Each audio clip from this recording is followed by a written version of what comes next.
Chapter 41.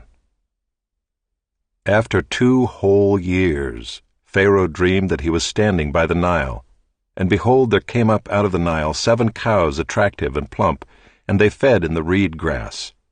And behold, 7 other cows, ugly and thin, came up out of the Nile after them, and stood by the other cows on the bank of the Nile.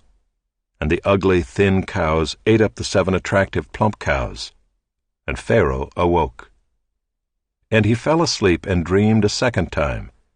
And behold, 7 ears of grain, plump and good, were growing on one stalk. And behold, after them sprouted 7 ears, thin and blighted by the east wind. And the thin ears swallowed up the 7 plump, full ears. And Pharaoh awoke, and behold, it was a dream.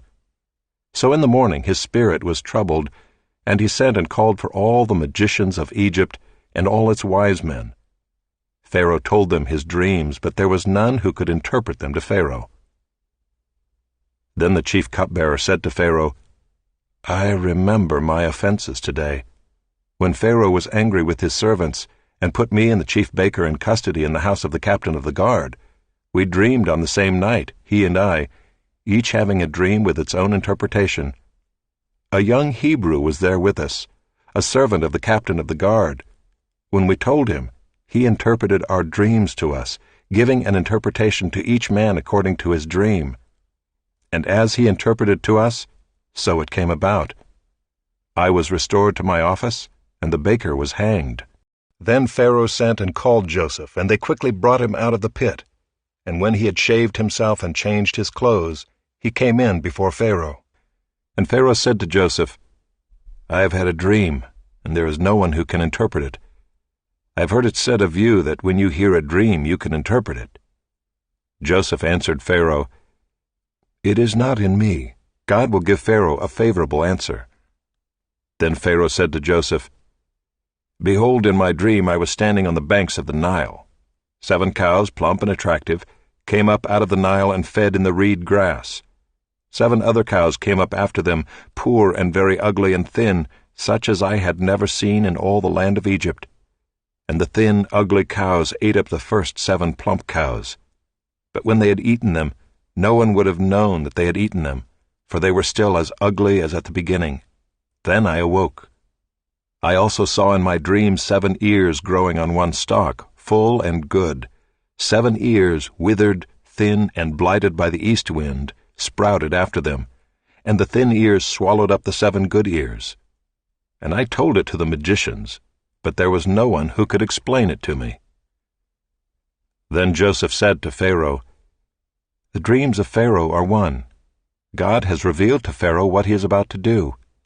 The 7 good cows are 7 years, and the 7 good ears are 7 years. The dreams are one. The 7 lean and ugly cows that came up after them are 7 years, and the 7 empty ears blighted by the east wind are also 7 years of famine. It is as I told Pharaoh. God has shown to Pharaoh what he is about to do. There will come 7 years of great plenty throughout all the land of Egypt, but after them there will arise 7 years of famine, and all the plenty will be forgotten in the land of Egypt. The famine will consume the land, and the plenty will be unknown in the land by reason of the famine that will follow, for it will be very severe. And the doubling of Pharaoh's dream means that the thing is fixed by God, and God will shortly bring it about. Now therefore let Pharaoh select a discerning and wise man, and set him over the land of Egypt. Let Pharaoh proceed to appoint overseers over the land, and take 1/5 of the produce of the land of Egypt during the 7 plentiful years. And let them gather all the food of these good years that are coming, and store up grain under the authority of Pharaoh for food in the cities, and let them keep it. That food shall be a reserve for the land against the 7 years of famine that are to occur in the land of Egypt, so that the land may not perish through the famine. This proposal pleased Pharaoh and all his servants. And Pharaoh said to his servants, Can we find a man like this, in whom is the Spirit of God? Then Pharaoh said to Joseph, Since God has shown you all this, there is none so discerning and wise as you are. You shall be over my house, and all my people shall order themselves as you command. Only as regards the throne will I be greater than you." And Pharaoh said to Joseph, "See, I have set you over all the land of Egypt."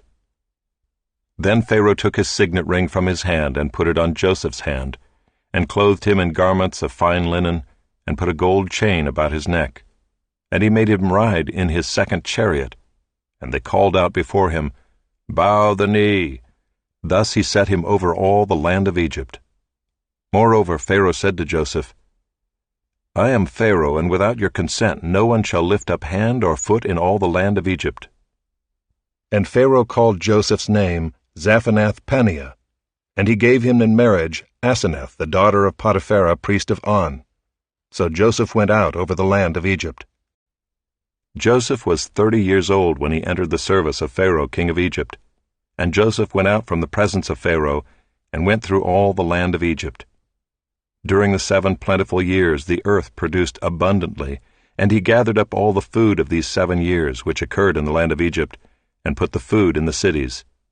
He put in every city the food from the fields around it. And Joseph stored up grain in great abundance, like the sand of the sea, until he ceased to measure it, for it could not be measured. Before the year of famine came, 2 sons were born to Joseph. Asenath, the daughter of Potiphera, priest of On, bore them to him. Joseph called the name of the firstborn Manasseh, for, he said, "God has made me forget all my hardship and all my father's house." The name of the second he called Ephraim, "For God has made me fruitful in the land of my affliction." The 7 years of plenty that occurred in the land of Egypt came to an end, and the 7 years of famine began to come, as Joseph had said. There was famine in all lands, but in all the land of Egypt there was bread. When all the land of Egypt was famished, the people cried to Pharaoh for bread. Pharaoh said to all the Egyptians, "Go to Joseph. What he says to you, do." So when the famine had spread over all the land, Joseph opened all the storehouses and sold to the Egyptians, for the famine was severe in the land of Egypt. Moreover, all the earth came to Egypt to Joseph to buy grain, because the famine was severe over all the earth.